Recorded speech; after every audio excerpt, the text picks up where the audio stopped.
ಎಷ್ಟೋ ಜನ ಯುದ್ಧೋನ್ಮಾದಿಗಳು ಕಾಯ್ತಾ ಇದ್ದಾರೆ. ಯಾವಾಗ ಯುದ್ಧ ಆಗೋಗ್ಬಿಡುತ್ತೆ, ಯಾವಾಗ ಬಾಂಬ್ ಹಾಕ್ಬಿಡ್ತಾರೆ, ಯಾವಾಗ ಸೈನ್ಯವನ್ನು ಬಿಟ್ಬಿಡ್ತಾರೆ, ಯಾವಾಗ ಯಾರೋ ಜೆಟ್ ಪ್ಲಾನ್ಗಳು ಹೋಗ್ಬಿಡ್ತವೆ. ಅಂದರೆ ಇವತ್ತೇ ಯುದ್ಧ ಶುರು ಆದರೆ ಮಿನಿಮಮ್ ಕನಿಷ್ಠ 1 ಕೋಟಿ ಜನ ಸಾಯ್ತಾರೆ ಪಾಕಿಸ್ತಾನದಲ್ಲೂ ಮತ್ತು ಭಾರತದಲ್ಲಿ. ಅಷ್ಟು ಜನರ ಸಾವಿನ ಹೊಣೆಯನ್ನು ಇದೇ ಮೋದಿ ಸರ್ಕಾರವೇ ಹೊರಬೇಕಾಗುತ್ತೆ. 56 ಇಂಚಿನ ಜದೆ, ಅದೇನೋ ಅದ್ಭುತವಾದಂಥ ಉಕ್ಕಿನ ಮನುಷ್ಯ ಏನೇನೋ ಹೇಳ್ಕೊಳ್ಬೋದು. ಆದರೆ ಅವರಂಥ ನನಗೆ ಗೊತ್ತಿರೋ ಹಾಗೆ ಅವರಂಥ ಪುಕ್ಕಲು ಮನುಷ್ಯ ಯಾರೂ ಇಲ್ಲ. ಅಮೇರಿಕವೇ ಬಂದು ಪಾಕಿಸ್ತಾನಕ್ಕೆ ಬೆಂಬಲ ಕೊಟ್ಟರು ಸಹಿತ ಒಂದು ಹೆಜ್ಜೆ ಹಿಂದೆ ಹಿಡಿದೇನೆ ಪಾಕಿಸ್ತಾನವನ್ನು ಹೊಡೆದು ಬಾಂಗ್ಲಾದೇಶವನ್ನು ಬೇರೆ ಮಾಡಿದಂಥ ಗಟ್ಟಿ ಗುಂಡಿಗೆ ಹೆಣ್ಣುಮಗಳು ಇಂದಿರಾ ಗಾಂಧಿ. ಈ ಕಡೆಗೆ ನಾಯ್ಡು ಅವರು, ಆ ಕಡೆ ನಿತೀಶ್ ಅವರು ಅದಕ್ಕೆ ಸಪೋರ್ಟ್ ಕೊಟ್ಟಿದ್ದಾರೆ ಅಂತ ಕೇಂದ್ರ ಸರ್ಕಾರ ಇದೆ. ಅವರೇನಾದರೂ ಸಪೋರ್ಟ್ ತೆಗೆದ್ರೆ ಕೇಂದ್ರ ಸರ್ಕಾರ ಬಿದ್ದೋಗುತ್ತೆ, ಮೋದಿ ಅವರು ಮನೆಗೆ ಹೋಗಬೇಕಾಗತ್ತೆ. ಯುದ್ಧ ಕಾಲದಲ್ಲಿ ಯಾರಾದರೂ ಜಾತಿ ಗಣತಿಯ ಬಗ್ಗೆ ಮಾತಾಡ್ತಾರ ಹೇಳಿ ನೋಡೋಣ. ಮತ್ತು ಇವಾಗ ನಾಚಿಕೆಗೆಟ್ಟು ಐತಿಹಾಸಿಕ ನಿರ್ಧಾರ ಅಂತ ಸಮರ್ಥನೆ ಮಾಡ್ಕೊಳ್ತಾ ಇದ್ದಾರಲ್ಲ ಸರ್. ನಿಮ್ಗೆ ಎಷ್ಟು ನಾಲಿಗೆಗಳು, ಎಷ್ಟು ಬಣ್ಣಗಳು, ನೀವು ಯಾಕೆ ನಾಲಿಗೆಗೆ ಬಣ್ಣ ಹಚ್ಕೊಂಡು ಓಡಾಡ್ತಾ ಇದ್ದೀರಿ? ನಾಳೆ ಜನರಿಗೆ ಏನು ಉತ್ತರ ಕೊಡ್ತೀರಿ? ನಮಸ್ಕಾರ, ವಾರ್ತಾ ಭಾರತೀಯ ವೀಕ್ಷಕರಿಗೆ ಇವತ್ತಿನ political.com ಕಾರ್ಯಕ್ರಮಕ್ಕೆ ಸ್ವಾಗತ. ನಾನು ಧರಣೀಶ್ ಪುಟಿನ್ಕೆರೆ. ಈಗ ಕೇಂದ್ರ ಸರ್ಕಾರ ಜನಗಣತಿಯ ಜೊತೆಗೆ ಜಾತಿ ಗಣತಿಯನ್ನು ಕೂಡ ಮಾಡ್ತೀವಿ ಅಂತೇಳಿ ಘೋಷಣೆ ಮಾಡಿದೆ. ಇದರಿಂದಾಗಿ ನಾನಾ ರೀತಿಯ ಚರ್ಚೆಗಳು ಉಟ್ಕೊಂಡಿದ್ದಾವೆ. ಒಂದು, ಪಹಲ್ಗಾಮ ಪ್ರಕರಣದಲ್ಲಿ ಆ ವಿಷಯವನ್ನು ಆ ಪ್ರಕರಣದಿಂದ ಬೇರೆ ಕಡೆಗೆ ಸೆಳೀಲಿಕ್ಕೆ ಕೇಂದ್ರ ಸರ್ಕಾರ ಇಂಥದ್ದೊಂದು ಹೆಜ್ಜೆಯನ್ನು ಇಟ್ಟಿರಬಹುದು ಅನ್ನುವಂಥ ಅನುಮಾನ ಇದೆ. ಏಕೆಂದರೆ ಈ ವಿಷಯ ಆ್ಯಕ್ಚುಲಿ ಕೇಂದ್ರ ಸರ್ಕಾರದ ಮಟ್ಟದಲ್ಲಿ ಅಥವಾ ಮುಖ್ಯವಾಹಿನಿಯಲ್ಲಿ ಚರ್ಚೆಗೆ ಇರಲಿಲ್ಲ. ದಿಢೀರ್ನೇ ಕೇಂದ್ರ ಸರ್ಕಾರ ಈ ವಿಷಯವನ್ನು ಕೈಗೆತ್ತಿಕೊಂಡಿರೋ ಕಾರಣಕ್ಕೆ ಅಂಥದ್ದೊಂದು ಅನುಮಾನ ಇದೆ. ಎರಡನೇದು, ನಿಮ್ಗೆ ಭಾಳ ಚೆನ್ನಾಗಿ ಗೊತ್ತು ಏನು ಅಂತಂದರೆ, ಈಗ ಬಿಹಾರದ ಚುನಾವಣೆ ಹತ್ತಿರ ಬರ್ತಿದೆ. ಹಾಗಾಗಿ ಬಿಹಾರ ಚುನಾವಣೆಗೋಸ್ಕರವೇ BJP ಈ ಥರದ ಒಂದು ಹೆಜ್ಜೆಯನ್ನು ಇಟ್ಟಿರಬಹುದು ಎನ್ನುವಂಥ ಅನುಮಾನ ಕೂಡ ಇದೆ. ಮತ್ತೆ ಇದು ಬಹಳ ಪ್ರಮುಖವಾದದ್ದು ಏನಪ್ಪ ಅಂತಂದರೆ, ರಾಹುಲ್ ಗಾಂಧಿ ಈಗ ಇಡೀ ದೇಶಾದ್ಯಂತ ಓದಲ್ಲಿ ಬಂದಲ್ಲಿ ಜಾತಿ ಜನಗಣತಿ ಆಗಲೇಬೇಕು, ಜಾತಿ ಗಣತಿಯ ಮುಖಾಂತರ ಮಾತ್ರ ಈ ದೇಶದ ವಸ್ತುಸ್ಥಿತಿಯನ್ನು ನಾವು ಅರ್ಥ ಮಾಡ್ಕೊಳ್ಳಿಕ್ಕೆ ಸಾಧ್ಯ, ಆ ಮುಖಾಂತರ ಮಾತ್ರ ಒಂದು ನಿಜವಾದ ಅರ್ಥದ ಅಭಿವೃದ್ಧಿಯನ್ನು ಸಾಧಿಸಲಿಕ್ಕೆ ಸಾಧ್ಯ ಅನ್ನುವ ರೀತಿಯಲ್ಲಿ ಮಾತನಾಡ್ತಾ ಇದ್ದರು.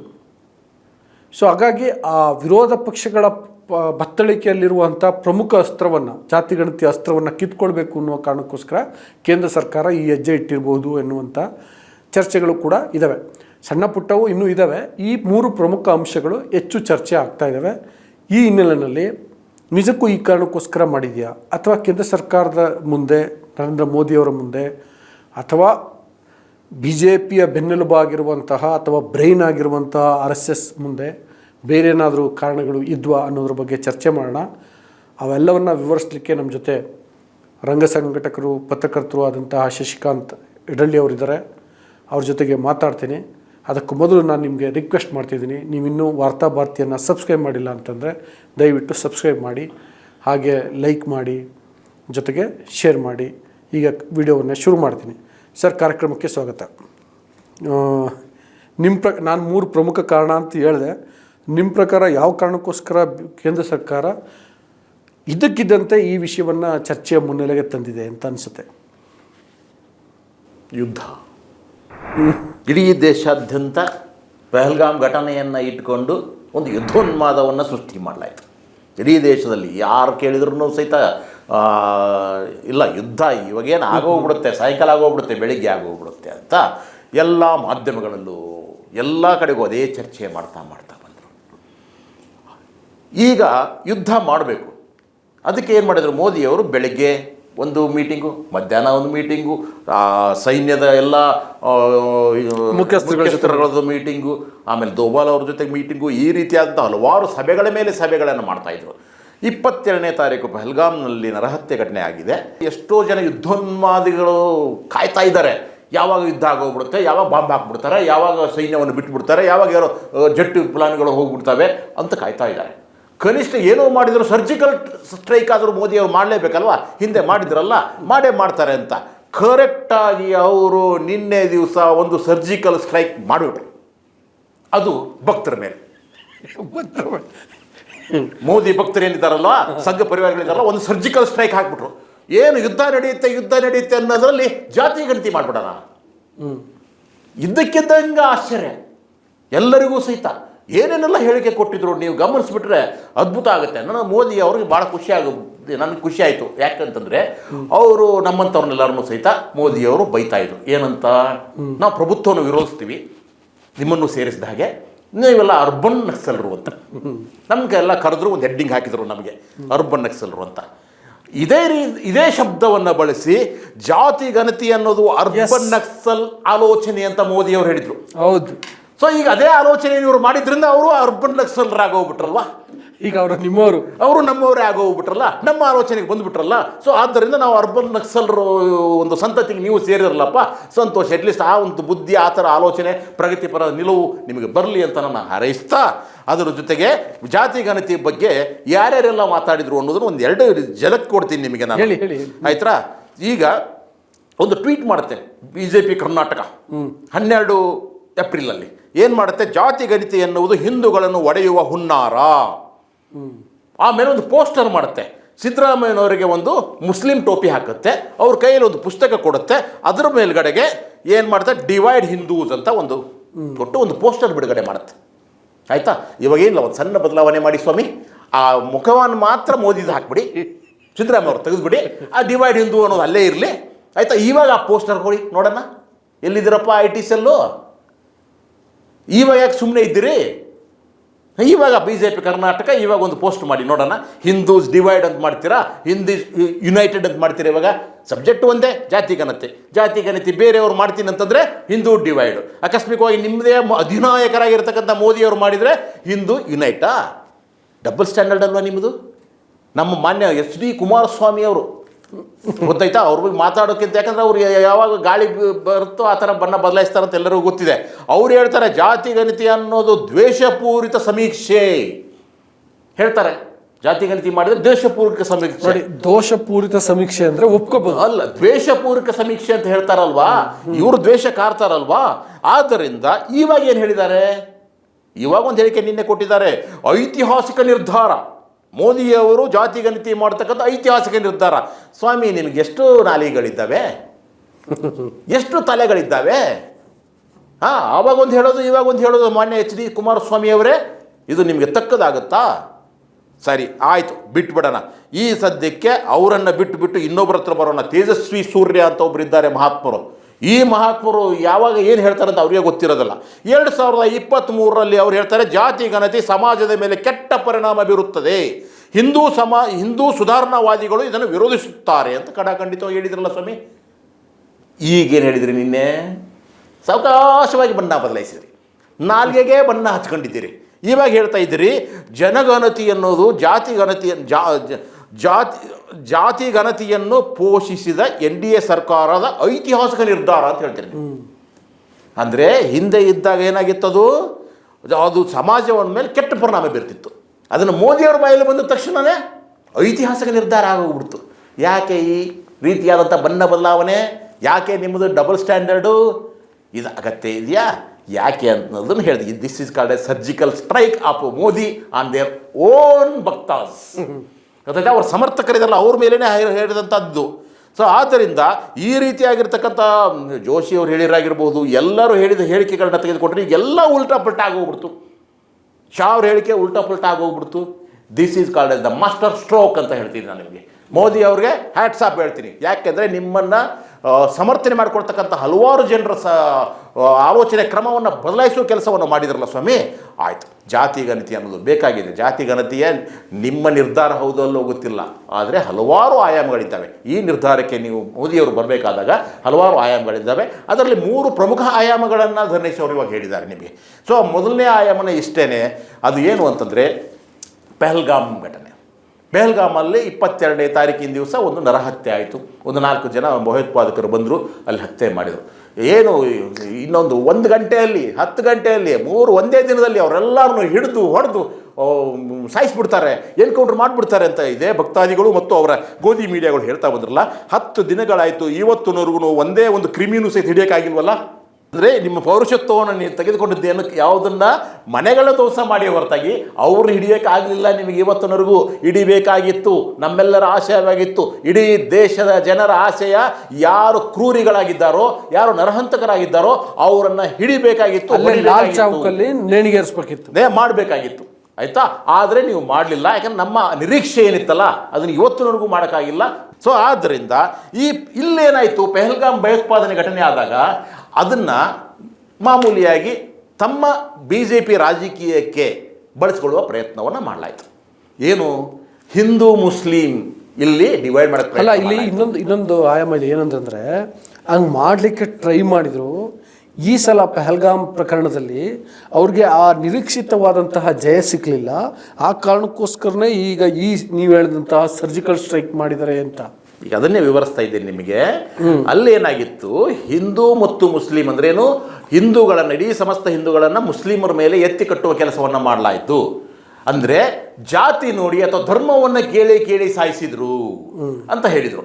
ಸೊ ಅದು ಹೇಳಿದ ತಕ್ಷಣವೇ ಇಡೀ ಭಾರತದಾದ್ಯಂತ ಸಂಘಿಗಳು, ಭಕ್ತರಲ್ಲದೇ ಇರೋರು ಎಲ್ಲರೂ ಸಹಿತ ಈ ಮಾಧ್ಯಮಗಳ ಪ್ರಚೋದನೆಗೆ ಒಳಗಾಗೋಗ್ಬಿಟ್ಟು, ಅಯ್ಯೋ ಹಿಂದೂಗಳ ಮೇಲೆ, ಅಲ್ಲಿ ಹೇಳ್ತಕ್ಕ ನಾಗರಿಕರ ಮೇಲೆ ಹಲ್ಲೆ ಅನ್ನಲಿಲ್ಲ ಇವರು, ಅಥವಾ ಪ್ರವಾಸಿಗರ ಮೇಲೆ ಹತ್ಯೆ ಅಂತ ಹೇಳಿಲ್ಲ.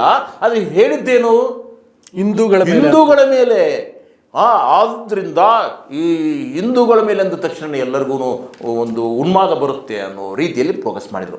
ಆದರೆ ಅದು ಸ್ವಲ್ಪ ಸಾವಕಾಶ ಉಲ್ಟಾ ಹೊಡೆದ್ಬಿಡ್ತು. ಯಾಕಂದರೆ ಅಲ್ಲಿರ್ತಕ್ಕಂಥ ಪ್ರತ್ಯಕ್ಷದರ್ಶಿಗಳು ಮತ್ತು ಅಲ್ಲಿ ಸಂತ್ರಸ್ತರು ಏನು ಹೇಳಿಬಿಟ್ರು, ಬರ್ತಾ ಇಲ್ಲ, ನನ್ನ ಗಂಡನನ್ನು ಇದನ್ನ ಧರ್ಮ ಕೇಳಿಲ್ಲ, ಮಾಡಿದ್ರು ಅಂತ ಅವರು ಬಹಳ ಸ್ಪಷ್ಟವಾಗಿ ಹೇಳಿದರು.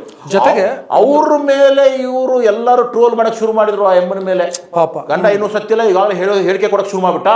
ಅಂದರೆ ಹೇಳ್ಬಾರ್ದ ಸ್ವಾಮಿ, ಸತ್ಯ ಹೇಳಬೇಕಾದಾಗ ನಾವು ಒಂದು ವರ್ಷ ಕಾಯ್ದು ಹೇಳಬೇಕಾಗಿತ್ತಾ? ಅಷ್ಟರಲ್ಲಿ ನೀವು ಬೇಳೆ ಬೇಯಿಸ್ಕೋಬೇಕು. ಅವಾಗ ಏನು ಹೇಳ್ತಿದ್ರು, ಮತ್ತೆ ನೀವು ಅವಾಗಲೇ ಯಾಕೆ ಹೇಳಿಲ್ಲ ಅಂತ ಹೇಳ್ತಿದ್ರು. ಇನ್ ಕೇಸ್ ಅದೇ ಈ ಕಥೆಗಳನ್ನು ಹೇಳಕ್ಕೆ ಶುರು ಮಾಡ್ತೀರಿ. ಅಂದರೆ ಒಬ್ಬಳು ಹೆಣ್ಮಕ್ಳು ಧೈರ್ಯವಾಗಿ ಒಂದು ಇರುವ ಸತ್ಯವನ್ನು ಹೇಳಿದಾಳೆ. ಆದರೆ ಇವರು ಉತ್ತರ ಬಹಳ ಭಿನ್ನವಾಗಿತ್ತು. ಇವರು ಉತ್ತರ ಅಂದರೆ ಜಾತಿ ಕೇಳಿ ಹೊಡೆದ್ರು, ಧರ್ಮ ಕೇಳಿ ಹೊಡೆದ್ರು ಅಂತ ಹೇಳಬೇಕಾಗಿತ್ತು. ಆದರೆ ಅಲ್ಲ.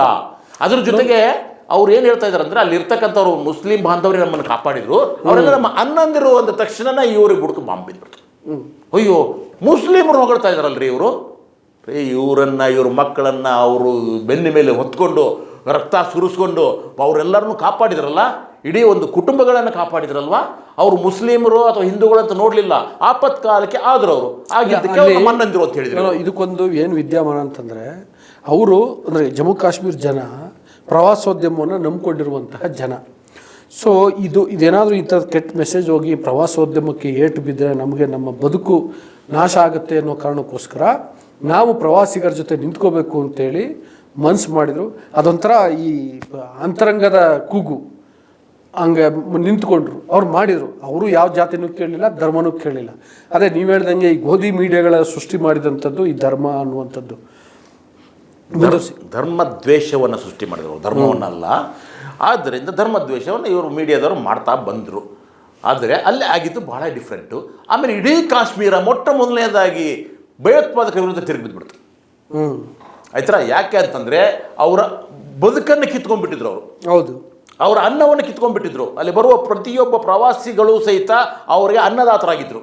ಅವ್ರ ಊಟ ಆಗಿತ್ತು, ಅವರು ಬದುಕಾಗಿತ್ತು. ಅದು ಇವಾಗ ಬದುಕು ನಿಂತೋಗ್ಬಿಡ್ತು. ಇವಾಗ 48 ಪ್ರವಾಸೋದ್ಯಮದ ಕೇಂದ್ರಗಳೆಲ್ಲವನ್ನು ಮುಚ್ಚಿದ್ದಾರೆ. ಇವಾಗ ಅಲ್ಲಿರ್ತಕ್ಕಂಥ ರಿಸಾರ್ಟ್ಸ್ಗಳೆಲ್ಲ ನಿಂತೋಗಿದ್ದಾವೆ, ಹೋಟೆಲ್ಗಳು ಬಂದಾಗ್ಬಿಟ್ಟಿದ್ದಾವೆ. ಅಲ್ಲಿರೋರು ಎಲ್ಲರಿಗೂ ಉದ್ಯೋಗ ಇಲ್ದಂಗೆ ಆಗೋಗ್ಬಿಟ್ಟಿದೆ, ನಿರುದ್ಯೋಗಿಗಳಾಗಿದ್ದಾರೆ. ಇವುಗಳನ್ನು ಯಾರು ಮಾಡಬೇಕು, ಯಾರು ಪರಿಹಾರ ಕೊಡಬೇಕು? ಸೊ ಈ ರೀತಿಯಾದಂಥದ್ದು ಅವ್ರಿಗೆ ಗೊತ್ತಿರೋದ್ರಿಂದ ಇಡೀ ಕಾಶ್ಮೀರ ಮತ್ತು ಜಮ್ಮು ಅಲ್ಲಿರ್ತಕ್ಕಂಥ ಪ್ರತಿಯೊಬ್ಬ ಮುಸಲ್ಮಾನರು ಸಹಿತ ಮೊದಲು ಭಾಳ ವಿರುದ್ಧವಾಗಿರ್ತಕ್ಕಂಥದ್ದು ಯಾರ ಮೇಲೆ? ಈ ಮಿಲಿಟೆಂಟ್ಸ್ಗಳ ಮೇಲೆ. ಓಕೆ, ಈಗ ನಾವು ಜಾತಿಗಣತಿ ವಿಷಯಕ್ಕೆ ಬರೋದಾದರೆ, ಅದೇ ಏನಾಯಿತು, ಈ ವಿಷಯದಲ್ಲಿ ನಿರೀಕ್ಷಿತವಾದಂಥ ಯಶಸ್ಸು ಸಿಗದೇ ಇದ್ದ ಕಾರಣಕ್ಕೆ BJP ಪರವಾಗಿ, ಕೇಂದ್ರ ಸರ್ಕಾರದ ಪರವಾಗಿ, ನರೇಂದ್ರ ಮೋದಿಯವರ ಪರವಾಗಿ ಸಿಗ್ದಿಲ್ಲ. ಆ ನಿರೀಕ್ಷಿತವಾದಂತಹ ಯಶಸ್ಸು ಅಂದರೆ ಅವ್ರ ಪರವಾಗಿ ಏನೋ ಒಂದು ಭಾವನೆಗಳು ಬಿಂಬಿತ ಆಗಬೇಕಾಗಿತ್ತು, ಅದಾಗಿಲ್ಲ. ಆ ಕಾರಣಕ್ಕೋಸ್ಕರನೇ ಈಗ ಇದೇ ರೈಟ್ ಟೈಮ್ ಅಂತೇಳಿ ಜಾತಿ ಗಣತಿಯನ್ನು ತಂದಿದ್ದಾರೆ ಅನ್ನುವಂಥ ಒಂದು ವಾದ ಕೂಡ ಇದೆ. ನಿಮಗೆ ಡೈಲ್ಯೂಟ್ ದ ಮ್ಯಾಟರ್, ಡೈಲ್ಯೂಟ್ ಮಾಡೋದಕ್ಕೆ ಇನ್ನೇನಿಲ್ಲ. ಈ ಒಂದು ಇದರಿಂದ ಯುದ್ಧೋನ್ಮಾನ ಆಗಿತ್ತು. ಈಗ ಯುದ್ಧ ಮಾಡುವಂಥ ಅನಿವಾರ್ಯತೆ ಇದೆ. ಯಾಕಂದ್ರೆ ಹೇಳಿಬಿಟ್ಟಿದ್ರಲ್ಲ ಇವರು, ಯುದ್ಧ ಮಾಡಿಬಿಡ್ತೀನಿ ಅಂತ ಎಲ್ಲ. ಆವಾಗ ಇನ್ನು ಯುದ್ಧ ಮಾಡಬೇಕು. ಯುದ್ಧ ಅನ್ನೋದು ಮಕ್ಕಳಾಟ ಅಲ್ಲ ಸರ್, ಅರ್ಥ ಆಯ್ತಾ? ಯಾಕೆ ಅಂತಂದರೆ ಇವತ್ತೇ ಯುದ್ಧ ಶುರು ಆದರೆ ಮಿನಿಮಮ್ ಕನಿಷ್ಠ 1 ಕೋಟಿ ಜನ ಸಾಯ್ತಾರೆ ಪಾಕಿಸ್ತಾನದಲ್ಲೂ ಮತ್ತು ಭಾರತದಲ್ಲಿ. 1 ಕೋಟಿ ಜನ. ಅಷ್ಟು ಜನರ ಸಾವಿನ ಹೊಣೆಯನ್ನು ಇದೇ ಮೋದಿ ಸರ್ಕಾರವೇ ಹೊರಬೇಕಾಗುತ್ತೆ. ಯಾಕಂದರೆ ಮೋದಿ ಅವರಿಗೆ ನೀವು ಅಂದ್ಕೊಂಡಿರ್ಬೋದು 56 ಇಂಚಿನ ಜದೆ, ಅದೇನೋ ಅದ್ಭುತವಾದಂಥ ಉಕ್ಕಿನ ಮನುಷ್ಯ, ಏನೇನೋ ಹೇಳ್ಕೊಳ್ಬೋದು. ಆದರೆ ಅವರತ್ತ ನನಗೆ ಗೊತ್ತಿರೋ ಹಾಗೆ ಅವರಂಥ ಪುಕ್ಕಲು ಮನುಷ್ಯ ಯಾರೂ ಇಲ್ಲ. ಯಾಕಂದರೆ ಇಂದಿರಾ ಗಾಂಧಿ ಅಂತಂದು, ನಾನು ಕಾಂಗ್ರೆಸ್ನವನಲ್ಲ, ಅವ್ರ ಸಮರ್ಥಕನೂ ಅಲ್ಲ, ಆದರೆ ಇಂದಿರಾ ಗಾಂಧಿ ಅವರು ಅಮೇರಿಕವೇ ಬಂದು ಪಾಕಿಸ್ತಾನಕ್ಕೆ ಬೆಂಬಲ ಕೊಟ್ಟರು ಸಹಿತ ಒಂದು ಹೆಜ್ಜೆ ಹಿಂದೆ ಹಿಡಿದೇನೆ ಪಾಕಿಸ್ತಾನವನ್ನು ಹೊಡೆದು ಬಾಂಗ್ಲಾದೇಶವನ್ನು ಬೇರೆ ಮಾಡಿದಂಥ ಗಟ್ಟಿ ಗುಂಡಿಗೆ ಹೆಣ್ಣುಮಗಳು ಇಂದಿರಾ ಗಾಂಧಿ. ಅಂಥ ಒಂದು ಗಟ್ಟಿ ನಿರ್ಧಾರವನ್ನು ತೆಗೆದುಕೊಳ್ತಕ್ಕಂಥ ಸಾಮರ್ಥ್ಯ ಏನಾದರೂ ಮೋದಿಗೆ ಅವ್ರಿಗೆ ಇದ್ದರೆ 10 ದಿನಗಳ ಕಾಲ ಕಾಯುವ ಅಗತ್ಯವೂ ಇರಲಿಲ್ಲ. ಹಿಂದೆ ಸೈನಿಕರ ಹತ್ಯೆ ಆದಂಥ ಸಂದರ್ಭದಲ್ಲಿ ಎಲ್ಲೋ ಒಂದು ಕಾಡಲ್ಲಿ ಹೋಗಿ ಒಂದು ಬಾಂಬ್ ಹಾಕ್ಬಿಟ್ಟು ಇವತ್ತವರೆಗೂ ಅದಕ್ಕೆ ಪಾಕಿಸ್ತಾನವೂ ಪುರಾವೆ ಕೊಟ್ಟಿಲ್ಲ, ಆಮೇಲೆ ಭಾರತವೂ ಕೊಟ್ಟಿಲ್ಲ. ಹೇಳ್ತಾ ಇದ್ರೆ ಕೇಳಿದ್ರೆ ನಾವೇನಾದರೂ ಯಾರಾದರೂ ಆಕಸ್ಮಿಕವಾಗಿ ಯಾರನ್ನಪ್ಪ ಸಾಯಿಸಿದ್ರಿ ಭಯೋತ್ಪಾದಕರಲ್ಲಿ ಸರ್ಜಿಕಲ್ ಸ್ಟ್ರೈಕು ಒಂದು ಸ್ವಲ್ಪ ಪುರಾವೆ ಕೊಡಿ ಅಂದರೆ ಏನಂದ್ರೆ ಗೊತ್ತಾ ನಿಮಗೆ? ನೀವು ದೇಶದ್ರೋಹಿಗಳು, ಸೈನಿಕರನ್ನು ಅನುಮಾನ ಪಡ್ತಾ ಇದ್ದೀರಾ ಅಂದರೆ ನಮ್ಮ ಪ್ರಶ್ನೆ ಕೇಳುವವರನ್ನೇ ದೇಶದ್ರೋಹಿಗಳು ಅನ್ನುವಂಥ ಒಂದು ಕೆಲಸವನ್ನು ಮಾಡಿದ್ರಲ್ಲ ಸ್ವಾಮಿ. ಈ ರೀತಿಯಾಗಿ ಇವಾಗೂ ಸಹಿತ ಯಾವುದೋ ಒಂದು ಕಾಡಲ್ಲಿ ಯಾವುದೋ ಟೆಂಟ್ ಮೇಲುಗಡೆ ಒಂದು ಬಾಂಬ್ ಹಾಕ್ಬಿಟ್ಟು ನೋಡಿ ಸರ್ಜಿಕಲ್ ಸ್ಟ್ರೈಕ್ ಅನ್ನೋದಲ್ಲ. ಯುದ್ಧ ಮಾಡುವುದು ಅಂತಂದರೆ ಈಗ ಮೊದಲಿನ ಹಾಗೆ ಒಂದು ದೇಶ 2 ದೇಶದ ಮಧ್ಯೆ ಯುದ್ಧ ಅಲ್ಲ, ಇಡೀ ಹಲವಾರು ದೇಶಗಳ ಮಧ್ಯೆ ಯುದ್ಧ ಆಗುತ್ತೆ. ಅಂಥವೆಲ್ಲವೂ ಸಹಿತ ಸಾವು ನೋವುಗಳಾಗುತ್ತೆ, ಹಾನಿಗಳಾಗುತ್ತೆ. ಈಗ ಭಾರತ ಮತ್ತು ಪಾಕಿಸ್ತಾನ ಎರಡೂ ಕಡೆ ಪರಮಾಣು ಬಾಂಬ್ಗಳಿದ್ದಾವೆ. ಹೌದು. ಸೊ ಅವುಗಳು ಬೀರುವಂಥ ಪರಿಣಾಮನ ನಾವು ಊಹೆ ಮಾಡಲಿಕ್ಕೂ ಕೂಡ ಸಾಧ್ಯ ಆಗಲ್ಲ, ಆಯಿತಾ? ಅದರಿಂದ ಯುದ್ಧ ಅನ್ನೋದು ನಿಜ ನಾವು ಕಲ್ಪಿಸ್ಕೊಳ್ಳಿಕ್ಕೂ ಕೂಡ ಸಾಧ್ಯ ಇಲ್ಲ. ಅದು ಬಿಡಿ ಸರ್. ಈಗ ಜಾತಿ ಗಣತಿ ವಿಷಯದಲ್ಲಿ ನಾನು ಏನು ಹೇಳೋದು ಅಂದರೆ, ಇವರು ಇದನ್ನು ಡೈವರ್ಟ್ ಮಾಡಲಿಕ್ಕೆ ತಗೊಂಡ್ರುವಂಥ ಅದೊಂದು ಇದೆ, ನೀವು ಇಷ್ಟೊತ್ತು ಎಕ್ಸ್ಪ್ಲೇನ್ ಮಾಡಿದ್ರಿ. ನೆಕ್ಸ್ಟ್ ಈ ಬಿಹಾರ ಚುನಾವಣೆಗೆ ಸಂಬಂಧಪಟ್ಟಂಗೆ ಕೂಡ ಇದನ್ನು ಯಾಕೆಂದರೆ ಬಿಹಾರದಲ್ಲಿ ನೋಡಿ ಅಲ್ಲಿ ಒಂದು ಕಾಸ್ಟ್ ಸೆನ್ಸಸ್ ಆಗಿತ್ತು. ಅದು ಜೊತೆಗೆ ಈಗ ರಾಹುಲ್ ಗಾಂಧಿ ಮತ್ತು ಇಂಡಿಯಾ ಮೈತ್ರಿಕೂಟದ ಮಲ್ಲಿಕಾರ್ಜುನ್ ಖರ್ಗೆ ಅವರು ಇರ್ಬೋದು, ತೇಜಸ್ವಿ ಯಾದವ್ ಇರ್ಬೋದು, ಅಖಿಲೇಶ್ ಯಾದವ್ ಇರ್ಬೋದು, ಇವರೆಲ್ಲರೂ ಕೂಡ ಆಗಲೇಬೇಕು, ರಾಷ್ಟ್ರಾದ್ಯಂತ ಜಾತಿ ಗಣತಿ ಆಗಲೇಬೇಕು ಅನ್ನೋ ರೀತಿಯಲ್ಲಿ ಆಗ್ರಹಿಸ್ತಿದ್ದಾರೆ, ಮಾತನಾಡ್ತಿದ್ದಾರೆ. ಬಿಹಾರ ಚುನಾವಣೆಯಲ್ಲೂ ಕೂಡ ಈ ವಿಷಯ ಇನ್ನಷ್ಟು ಚರ್ಚೆ ಆಗುತ್ತೆ ಅನ್ನುವ ಕಾರಣಕ್ಕೆ ಅಪೋಸಿಷನ್ ಪಾರ್ಟಿಗಳನ್ನು ಅವರ ಬತ್ತಳಿಕೆಯಲ್ಲಿರುವಂಥ ಅಸ್ತ್ರಗಳನ್ನು ಕಿತ್ಕೊಳ್ಳಿಕ್ಕೋಸ್ಕರ ಇಂಥದ್ದೊಂದು ತಂತ್ರವನ್ನು ಮಾಡಿದ್ರ ಅನ್ನುವಂಥ ಅನುಮಾನ ಇದೆ. ನಿಮ್ಗೇನು ಅನಿಸುತ್ತೆ? ಈಗ ಒಂದು ಸ್ಪಷ್ಟವಾಗಿ ಹೇಳಿದ್ದೀನಿ ನಾನು, ಏನು ಅಂತಂದರೆ ಯುದ್ಧೋನ್ಮಾದವನ್ನು ಡೈಲ್ಯೂಟ್ ಮಾಡೋದಕ್ಕೆ ಅಲ್ಲಿ ಬರ್ತಕ್ಕಂಥ ಒಂದು ಇವ್ರಿಗೇನು ವಿರುದ್ಧವಾದಂಥ ಒಂದು ಜನಾಭಿಪ್ರಾಯ ಇದೆಯೋ ಅದನ್ನು ಅಲ್ಲಿಗೆ ಬಿಟ್ಬಿಟ್ಟು ಜನರ ಗಮನವನ್ನು ಬೇರೆ ಕಡೆ ಸೆಳೆಯುವ ಒಂದು ಕೆಲಸವನ್ನು ಜಾತಿ ಗಣತಿ ಅನೌನ್ಸ್ ಮಾಡಿದಾರಂತ ಈಗಾಗಲೇ ಒಂದು ವಿಷಯ ಅರ್ಥ ಆಗುತ್ತೆ. ಈ ಜಾತಿ ಗಣತಿ ಅನ್ನೋದು 1931ರಲ್ಲಿ ಕೊನೆಗಾಗಿತ್ತು, ಅದು ಬ್ರಿಟಿಷರಿದ್ದಾಗ. ಅದು ಆದ ನಂತರ ಮಾಡಿಲ್ಲ. ಇವತ್ತು ಆರ್ ಅಶೋಕ್ ಅವರು ಒಂದು ಸುದ್ದಿಗೋಷ್ಠಿ ಮಾಡಿಬಿಟ್ಟು ಒಂದು ಪ್ರಶ್ನೆ ಹಾಕಿದರೆ, ಯಾಕೆ ಮಾಡಲಿಲ್ಲ ಕಾಂಗ್ರೆಸ್ನವರು, ಸ್ವತಂತ್ರ ಬಂದ ಮೇಲೆ ಮಾಡ್ಬೋದಾಗಿತ್ತಲ್ಲ. ಆಯಿತು ಸ್ವಾಮಿ, ಅವ್ರಿಗೆ ಮಾಡಿಲ್ಲ ಅಂತಲ್ಲ, ಮಾಡಿದರು. ಒಂದು ಸತಿ ಮನಮೋಹನ್ ಸಿಂಗ್ ಅವರು ಇದ್ದಾಗ ಒಂದು ಪ್ರಯತ್ನವೂ ಆಯಿತು, 2000 ಆಯಿತು. ಆದ ನಂತರವೂ ಸಹಿತ ಅದು ಇಂಪ್ಲಿಮೆಂಟ್ ಆಗಲಿಲ್ಲ, ಅದು ಬೇರೆ ಪ್ರಶ್ನೆ. ಆಯಿತು ಸ್ವಾಮಿ, ನಿಮ್ಮದೇ ಇದೆ ಅಲ್ರಿ ಗೌರ್ಮೆಂಟು, ಇದು 3ನೇ ಟರ್ಮ್ ಅಲ್ವಾ, ಯಾಕೆ ನೀವು ಮಾಡಲಿಲ್ಲ ಅಂತ ಈ ದೇಶವಾಸಿಗಳು ಪ್ರಶ್ನೆ ಕೇಳ್ಬೋದಿತ್ತಲ್ಲ. ಯಾಕೆಂದರೆ ಕನಿಷ್ಠ ಜಾತಿ ಗಣತಿ ಏನಾದರೂ ಮಾಡಿದ್ರ, ಜನಗಣತಿ ಏನಾದರೂ ಮಾಡಿದ್ರ ನೀವು? 10 ವರ್ಷಕ್ಕೊಮ್ಮೆ ಜನಗಣತಿ ಮಾಡಬೇಕು ಅಂತ ಸಂವಿಧಾನ ಹೇಳುತ್ತೆ. 10 ವರ್ಷ 2011ರಲ್ಲಿ ಹಿಂದೆ ಜನಗಣತಿ ಮಾಡಿದ್ದು, 2025 ನಡೀತಾ ಇದೆ ಇವಾಗ. 13-14 ವರ್ಷ ಆದರೂ ಸಹಿತ ಜನಗಣತಿಯನ್ನೇ ಇನ್ನೂವರೆಗೂ ಮಾಡಲಿಕ್ಕೆ ಕೇಂದ್ರ ಸರ್ಕಾರಕ್ಕೆ ಸಾಧ್ಯ ಆಗಿಲ್ಲ. ಇದು ಮೊದಲೇ ಪ್ರಶ್ನೆ ಪಾಯಿಂಟು. ಎರಡನೇದ್ದು, ಈಗ ಎಲ್ಲ ಕಡೆಗೂ ಇಷ್ಟು ದಿನಗಳ ಕಾಲ ಕಾಂಗ್ರೆಸ್ ಸರ್ಕಾರದ ಮೇಲೆ ಒತ್ತಡ ಇರಲಿಲ್ಲ, ಜಾತಿ ಗಣತಿ ಮಾಡಿ ಅಂತ ಒತ್ತಡ ಇರಲಿಲ್ಲ. ಯಾಕಂದರೆ ಅವರು ಮೀಸಲಾತಿಯನ್ನು ಎಲ್ಲರಿಗೂ ಕೊಡ್ತಕ್ಕಂಥ ಕೆಲಸವನ್ನು ಮಾಡ್ತಾ ಬಂದಿದ್ದರು. ಈ ಮೀಸಲಾತಿ ವಿರೋಧಿಗಳಾಗಿರ್ತಕ್ಕಂಥವ್ರು ಇವರು ಏನು ಮಾಡಿದ್ರು, ಜನಗಣತಿಯನ್ನು ಮಾಡಲಿಲ್ಲ, ಜಾತಿ ಗಣತಿಯನ್ನು ಮಾಡಬೇಕಾಗಿತ್ತು, ಮಾಡೋಕ್ಕೆ ಸಾಧ್ಯತೆ ಇತ್ತು, ಆದರೆ ಮಾಡಿಲ್ಲ. ಆಯ್ತಪ್ಪ, ಈಗ ಅವರು ಒಂದು ರೀತಿಯಾದ ಒತ್ತಡವನ್ನು ಅನುಭವಿಸ್ತಾ ಇದ್ದಾರೆ. ಮೊದಲನೇದು ನೀವು ಹೇಳಿದಾಗ ಬಿಹಾರ್ ಚುನಾವಣೆ ಅಂದರೆ ಬಿಹಾರ ಅನ್ನೋದು ಹೇಗಿದೆ, ಕರ್ನಾಟಕದ ಹಾಗೆ ಅಲ್ಲ. ಅದು ಅಲ್ಲಿ ಜಾತಿಯೇ ಭಾಳ ಪ್ರಮುಖವಾದದ್ದು. ಹೌದೌದು, ಜಾತಿ ವ್ಯವಸ್ಥೆಯಲ್ಲಿಯೇ ಅದು ಬಿಹಾರ ಅನ್ನೋದು ಅಲ್ಲಿ ಹೇಳ್ತಾ ಇದೆ. ಧರ್ಮ ಆಮೇಲೆ ಮೊದಲು ಜಾತಿ ಆಯ್ತಾ, ಅಲ್ಲಿ ಮೇಲ್ವರ್ಗದ ಮೇಲ್ಜಾತಿಗಳೇ ಅಲ್ಲಿ ಇವಾಗೂ ಸಹಿತ ಅಲ್ಲಿ ರೂಲ್ ಮಾಡ್ತಾ ಇರೋದು. ಅದಕ್ಕೊಂದು ಹಿನ್ನೆಲೆ ಏನು ಅಂತಂದರೆ, ಏನು ಮಂಡಲ್ ಕಮಿಷನ್ ಬಂದಾಗ ಅದಕ್ಕೆ ಭಾಳ ತೀಕ್ಷ್ಣವಾಗಿ ಪ್ರತಿಕ್ರಿಯೆ ನೀಡಿದಂಥ ರಾಜ್ಯ ಬಿಹಾರ. ಅದಾದಮೇಲೆ ಅಲ್ಲಿ ಕರ್ಪೂರಿ ಠಾಕರ್ ಅವರು ಏನು ಮುಖ್ಯಮಂತ್ರಿ ಆಗಿದ್ದರು. ಅವರು ಅಂದರೆ ಆ ಜನರಲ್ಲಿ ಒಂದು ಏನೋ ಆ ಥರದೊಂದು ಸಾಮೂಹಿಕ ಪ್ರಜ್ಞೆಯನ್ನು ಮೂಡಿಸೋದ್ರಲ್ಲಿ ಭಾಳ ಕೆಲಸವನ್ನು ಮಾಡಿದರು. ನಂತರ ಬಂದಂತಹ ಲಲ್ಲೂ ಪ್ರಸಾದ್ ಯಾದವ್ ಅವರು ಕೂಡ, ಅಂದರೆ ಯಾರು ನೊಂದವರಿದ್ದಾರೆ, ಕರಪ್ಷನ್ನು ಅದು ಆಮೇಲಿಂದು ಲಲ್ಲೂ ಪ್ರಸಾದ್ ಯಾದವ್ ಅವ್ರದ್ದು. ಆದರೆ ದಮನಿತ ಜಾತಿಗಳ, ಶೋಷಿತ ಜಾತಿಗಳಲ್ಲಿ ಒಂದು ಆತ್ಮಸ್ಥೈರ್ಯವನ್ನು ತುಂಬಿಕೊಟ್ಟಿದ್ರು. ಅದಕ್ಕೊಂದು ಎಕ್ಸಾಂಪಲ್ ಹೇಳ್ಬೇಕು ಅಂದರೆ, ಒಬ್ಬ ಪತ್ರಕರ್ತರು ಇದಕ್ಕೆ ಬಿಹಾರ್ಗೆ ಹೋಗಿರ್ತಾರೆ ಚುನಾವಣೆ ಸಂದರ್ಭದಲ್ಲಿ. ಲಾಲು ಪ್ರಸಾದ್ ಯಾದವ್ ಊರಿಗೇ ಹೋಗ್ತಾರೆ.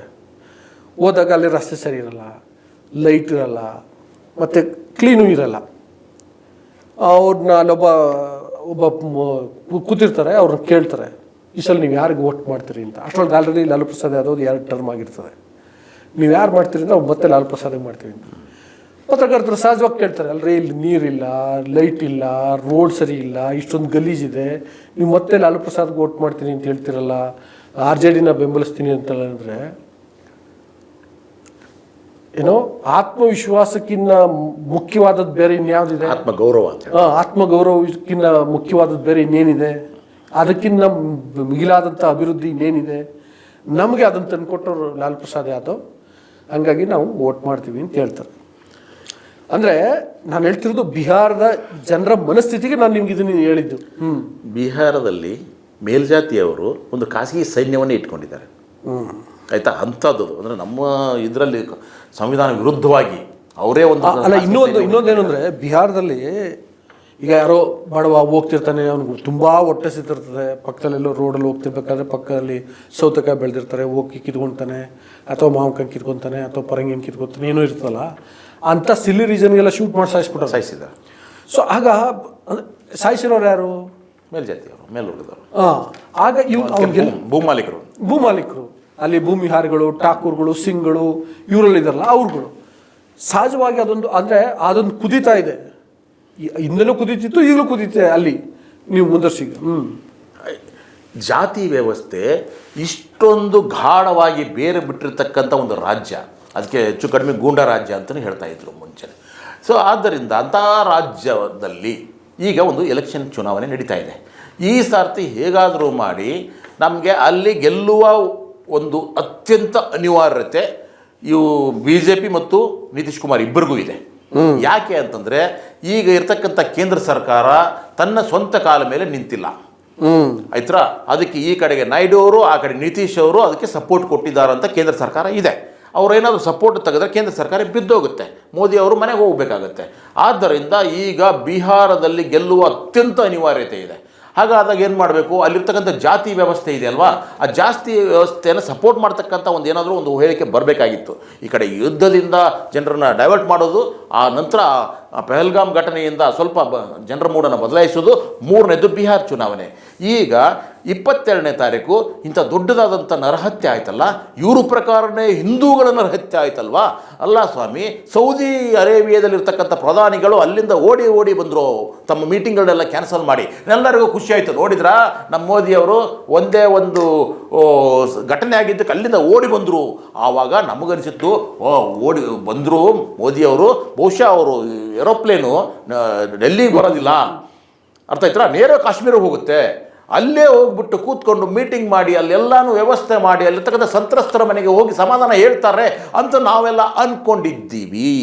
ಆದರೆ ಆಗಿದ್ದೇ ಬೇರೆ.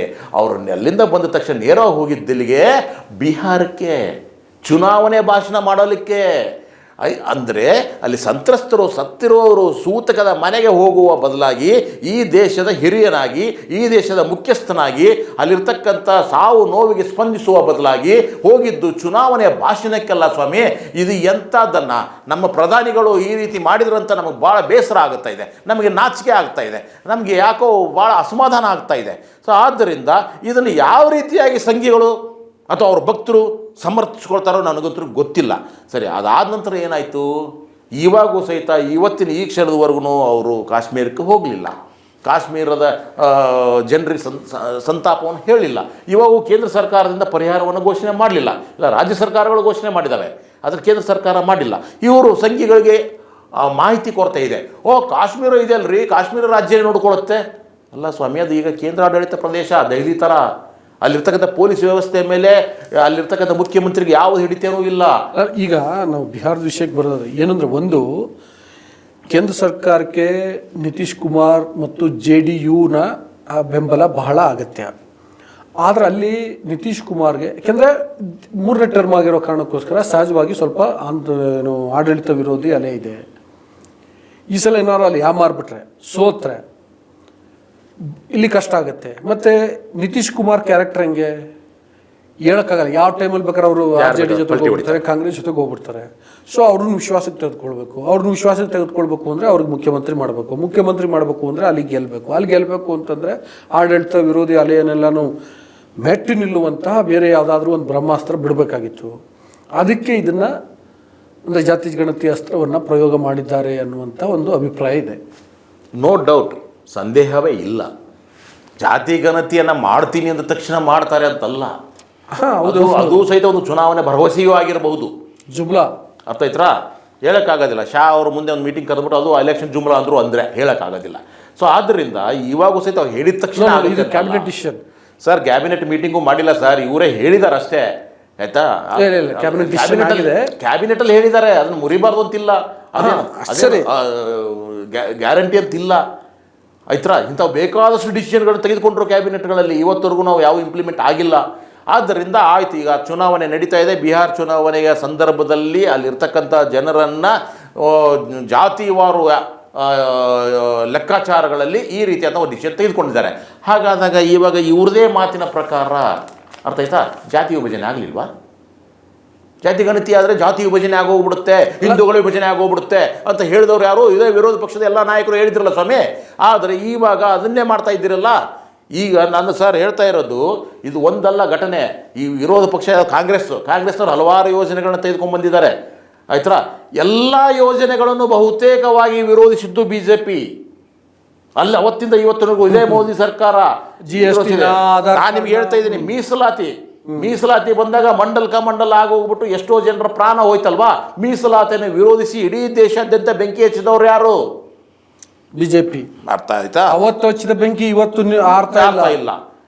ಮನೆಗೃಹ ಅಂತ ಯೋಜನೆ ತೊಗೊಂಬಂದ್ರು. ಆಯ್ತಾ? ಇವರೇ ಏನು ಹೇಳಿದ್ರು? ಅರೆ, ಫ್ರೀಯಾಗಿ ಕೊಟ್ಬಿಟ್ರೆ ಎಲ್ಲ ಸೋಮೇರಿಗಳಾಗೋಗ್ಬಿಡ್ತಾರೆ ಅಂತ ಅದನ್ನು ವಿರೋಧಿಸಿದ್ದ್ಯಾರು? ಇದೇ BJP ಸರ್ಕಾರ. ಗಮನ ಇಟ್ಕೊಳ್ಳಿ. ಆಮೇಲೆ ಆಧಾರ್ ಕಾರ್ಡ್ ಅಂತ ಒಂದು ಯೋಜನೆ ಬಂತು. ಆಧಾರ್ ಕಾರ್ಡ್ ಎಲ್ಲರಿಗೂ ಒಂದು ಐಡೆಂಟಿಫಿಕೇಶನ್ ಒಂದು ಕೊಟ್ಬಿಡೋಣ ಕಾರ್ಡು ಅಂತಂದ್ರೆ, ಅದನ್ನು ಇದೇ ಮೋದಿ ಸಾಹೇಬರು ಗುಜರಾತ್ ಮುಖ್ಯಮಂತ್ರಿ ಆಗಿದ್ರೇನೋ ಗೊತ್ತಿಲ್ಲ, ಆವಾಗ ಬಹಳ ದೊಡ್ಡ ಧ್ವನಿಯಲ್ಲಿ ವಿರೋಧಿಸಿದರು. ಬೇಕಾಗಿಲ್ಲ, ಅದೆಲ್ಲ ಅಗತ್ಯ ಇಲ್ಲ ಅಂತ ದೊಡ್ಡ ವಿರೋಧಿಸಿದರು. BJP ಸರ್ಕಾರ ಬಂದಾಗ ಏನು ಮಾಡಿದರು? ಮೊದಲು ಇಂಪ್ಲಿಮೆಂಟ್ ಮಾಡಿದ್ದೆ ಆಧಾರ್ ಕಾರ್ಡ್ನ. ಮಾಡಿದಷ್ಟೇ ಅಲ್ಲ, ಅದಕ್ಕೆ ಎಲ್ಲ ಪಾನ್ ಕಾರ್ಡ್ ಲಿಂಕ್ ಮಾಡಬೇಕು, ಬ್ಯಾಂಕ್ ಅಕೌಂಟ್ ಲಿಂಕ್ ಮಾಡಬೇಕು, ಡ್ರೈವಿಂಗ್ ಲೈಸೆನ್ಸ್ ಲಿಂಕ್ ಮಾಡಬೇಕು, ವೋಟರ್ ID ಕಾರ್ಡ್ ಲಿಂಕ್ ಮಾಡಬೇಕು, ಎಲ್ಲದಕ್ಕೂ ಲಿಂಕ್ ಮಾಡಿಸಿದ್ರು. ಆಯ್ತಾ? ಅಂದ್ರೇನು? ವೋಟರ್ ID ಕಾರ್ಡಿಗೆ ಮಾಡಿಸಿಲ್ಲ, ಸಾರಿ.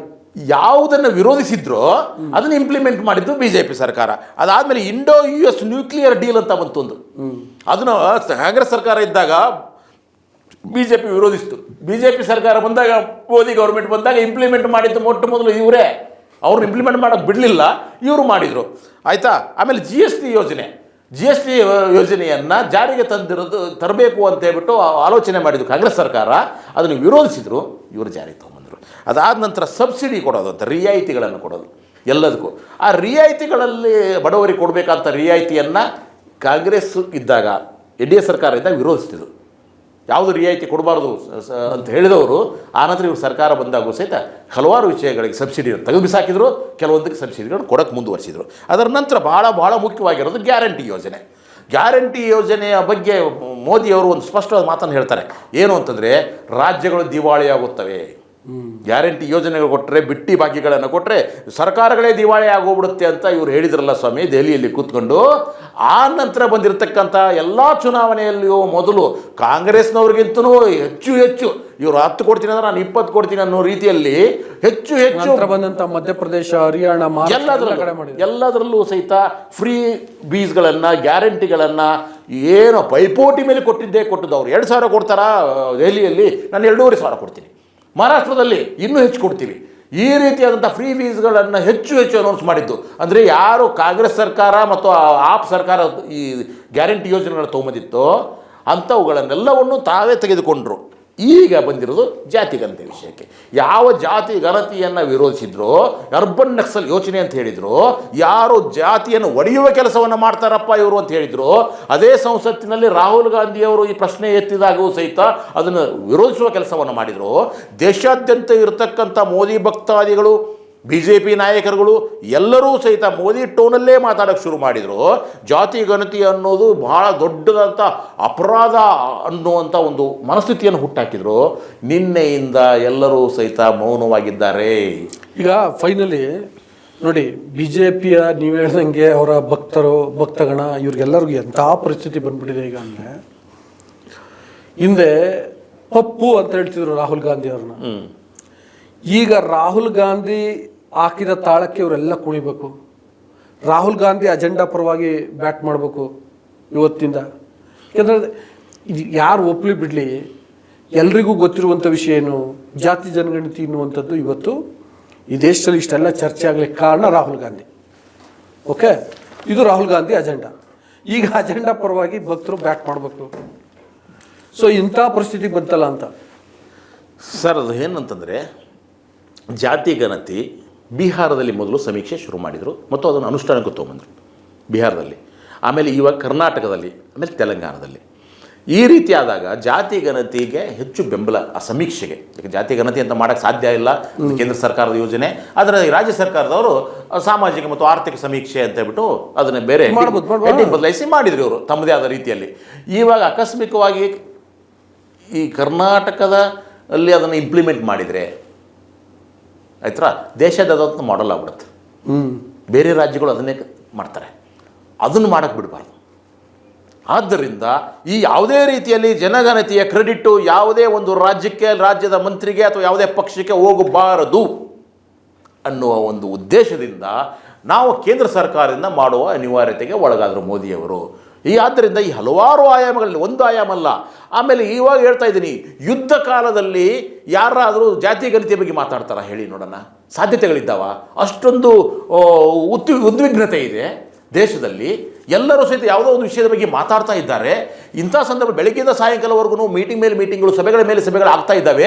ಯುದ್ಧ ಎಲ್ಲಿ ಮಾಡಬೇಕು, ಎಲ್ಲಿ ಬಾಂಬ್ ಹಾಕಬೇಕು, ಹೇಗೆ ಮಾಡಬೇಕು ಅಂತ. ಇಂಥ ಸಂದರ್ಭದಲ್ಲಿ ನಾವು ಜಾತಿ ಗಣತಿ ಮಾಡ್ತೀನಿ ಅನ್ನುವಂಥ ಒಂದು ಅಂದರೆ ಒಂದಕ್ಕೊಂದು ಸಂಬಂಧ ಇಲ್ಲಂಥ ಒಂದು ನಿರ್ಧಾರವನ್ನು ತೆಗೆದುಕೊಳ್ಳುವ ಉದ್ದೇಶವೇ ಬಹಳ ಭಿನ್ನವಾಗಿದೆ. ಆಮೇಲೆ ಮೋದಿಯವರು ಯಾವುದನ್ನಾದರೂ ತೆಗೆದುಕೊಂಡ್ರೆ ನಿರ್ಧಾರ, ಅದು ನಿಜಕ್ಕೂ ಮೊಟ್ಟ ಮೊದಲು ಏಟು ಕೊಡೋದು ಅದೇ BJPಗೆ, ಇಲ್ಲ ಸಂಘ ಪರಿವಾರಕ್ಕೆ. ಇಲ್ಲಿವರೆಗೂ ಹಲವಾರು ಅವ್ರ ನಿರ್ಧಾರಗಳನ್ನ ತೆಗೆದುಕೊಳ್ಳಿ, ನೀವು ಸಡನ್ ನಿರ್ಧಾರಗಳನ್ನ ತೆಗೆದುಕೊಳ್ತಾರೆ. ಇಲ್ಲಿ ಇವರೆಲ್ಲರೂ ಸಹಿತ ಸ್ಪೀಚ್ಲೆಸ್ ಆಗೋಗ್ಬಿಡ್ತಾರೆ, ಮಾತು ತಪ್ಪುತ್ತಾರೆ, ಜನರಿಗೆ ಟೀಕೆಗೆ ಒಳಗಾಗ್ತಾರೆ, ನಮ್ಮ ವ್ಯಂಗ್ಯ ಚಿತ್ರಕಾರರಿಗೆ ಆಹಾರ ಆಗ್ತಾರೆ. ಸೊ ಇವುಗಳೆಲ್ಲವನ್ನು ನಾವು ಗಮನಿಸ್ತಾ ಬಂದರೆ BJPಯವರ ಪರಿಸ್ಥಿತಿ ಈ ಸದ್ಯಕ್ಕೆ ಭಾಳ ಶೋಚನೀಯವಾಗಿದೆ. ನಿನ್ನೆ ಯಾರೋ ಒಬ್ಬರು ಕಮೆಂಟ್ ಹಾಕಿದ್ರು, ನಾಳೆಯಿಂದ ಎಲ್ಲ ಕರ್ನಾಟಕದ BJP ನಾಯಕರೆಲ್ಲ ಸಾಮೂಹಿಕವಾಗಿ ಆತ್ಮಹತ್ಯೆ ಮಾಡ್ಕೊಂಡ್ಬಿಡ್ತಾರೆ, ಈ ರೀತಿಯಾಗಿ ನಮ್ಮ ಮೋದಿಯವರು ಮಾಡಿದರು ಅಂತ. ಸೊ ಇದನ್ನು ಯಾವತ್ತೂ ಸಹಿತ ಮೋದಿಯವರು ಯಾವ ಉದ್ದೇಶಕ್ಕೆ ಮಾಡಿದರು ಅನ್ನೋದು ಇವ್ರಿಗೆ ಅರ್ಥ ಆಗೋದಿಲ್ಲ. ಇವ್ರು ಏನಂದರೆ, ಒಂದು ಶಂಕದಿಂದ ತೀರ್ಥ ಬಂದರೆ ಮುಗಿದೋಯ್ತು. ಅವ್ರೇನಾದರೂ ಒಂದು ಹೇಳಿಕೆಯನ್ನು ಯಾವಾಗಾದರೂ ಕೊಟ್ಟುಬಿಟ್ರೆ ಅದನ್ನೇ ರಿಪೀಟ್ ಮಾಡಿಕೊಂಡು ವಿರೋಧಿಸ್ತಾ ಬರ್ತಾರೆ. ಯಾಕಂದರೆ BJPಯಲ್ಲಿ ಸ್ವಂತ ಆಲೋಚನಾ ಶಕ್ತಿಯೂ ಇಲ್ಲ, ಬೌದ್ಧಿಕ ನಿಲುವೂ ಇಲ್ಲ. ಆಕಸ್ಮಿಕವಾಗಿ ಅಲ್ಲಿ ಏನಾದರೂ ಬೌದ್ಧಿಕತೆ ಇದ್ದರೆ ಅವರು ಪ್ರಶ್ನೆ ಮಾಡ್ತಾರೆ, ಪ್ರಶ್ನೆ ಮಾಡೋರಿಗೆಲ್ಲ ಸ್ಥಳ ಇಲ್ಲ. ಆದ್ದರಿಂದ ಅಲ್ಲಿರ್ತಕ್ಕಂಥವರೆಲ್ಲ ಕುರಿ ಮಂದೆಗಳು, ಯಾರು ಹೈಕಮಾಂಡಿನ ಮೇಲ್ಗಡೆಯಿಂದ ಬರುತ್ತೋ ಅದನ್ನು ಕಣ್ಣು ಮುಚ್ಚಿ ಮೆದುಳನ್ನು ಪಕ್ಕಕ್ಕೆ ಇಟ್ಬಿಟ್ಟು ಅದನ್ನೇ ಸಮರ್ಥನೆ ಮಾಡಿಕೊಂಡು ಮಾಡುವ ಕೆಲಸವನ್ನು ಮಾತ್ರ BJP ಅನ್ನುವಲ್ಲಿ ಇರ್ತಕ್ಕಂಥವ್ರು ಪ್ರತಿಯೊಬ್ಬರ ಕೆಲಸ ಆಗಿದೆ. ಆದರೆ ಒಬ್ಬರಾದರೂ ಸೆನ್ಸಿಟಿವ್ ಆಗಿ ಮಾತಾಡ್ತಕ್ಕಂಥ ಕೆಲಸವನ್ನು ಮಾಡೋದಿಲ್ಲ. ಮತ್ತು ಇವಾಗ ನಾಚಿಗೆ ಕೆಟ್ಟು ಐತಿಹಾಸಿಕ ನಿರ್ಧಾರ ಅಂತ ಸಮರ್ಥನೆ ಮಾಡ್ಕೊಳ್ತಾ ಇದ್ದಾರಲ್ಲ ಸರ್. ನಿಮ್ಗೆ ಎಷ್ಟು ನಾಲಿಗೆಗಳು, ಎಷ್ಟು ಬಣ್ಣಗಳು, ನೀವು ಯಾಕೆ ನಾಲಿಗೆಗೆ ಬಣ್ಣ ಹಚ್ಕೊಂಡು ಓಡಾಡ್ತಾ ಇದ್ದೀರಿ? ನಾಳೆ ಜನರಿಗೆ ಏನು ಉತ್ತರ ಕೊಡ್ತೀರಿ? ಥ್ಯಾಂಕ್ ಯು ಶಶಿಕಾಂತ್ ಹೆರಳ್ಳಿ ಅವರು. ವೀಕ್ಷಕರೇ ನೋಡಿ, ಕ್ರೆಡಿಟ್ ಯಾರಿಗಾದರೂ ಹೋಗಲಿ, ಯಾರ ಒತ್ತಡಕ್ಕಾದರೂ ಮಣಿದು ಜಾತಿಗಣತಿಯನ್ನು ಮಾಡಲಿ, ಒಟ್ಟಿನಲ್ಲಿ ಅಂದರೆ ಈ ವ್ಯವಸ್ಥೆನ ಅರ್ಥ ಮಾಡ್ಕೊಳ್ಳಿಕ್ಕೆ ಮತ್ತು ಸುಧಾರಣೆಗೆ ಬೇಕಾಗಿರುವಂತಹ ಕ್ರಮಗಳನ್ನು ಕೈಗೊಳ್ಳಲಿಕ್ಕೆ ಜಾತಿಗಣತಿಯನ್ನು ಮಾಡೋದು, ಜನಗಣತಿಯನ್ನು ಮಾಡೋದು ಬಹಳ ಅಗತ್ಯ. ಸೊ ಅದು ಆಗಲಿ ಅಂತೇಳಿ ಆಶಿಸ್ತಾ ಇವತ್ತಿನ ಈ political.com ಕಾರ್ಯಕ್ರಮವನ್ನು ಮುಗಿಸ್ತಿದ್ದೀನಿ.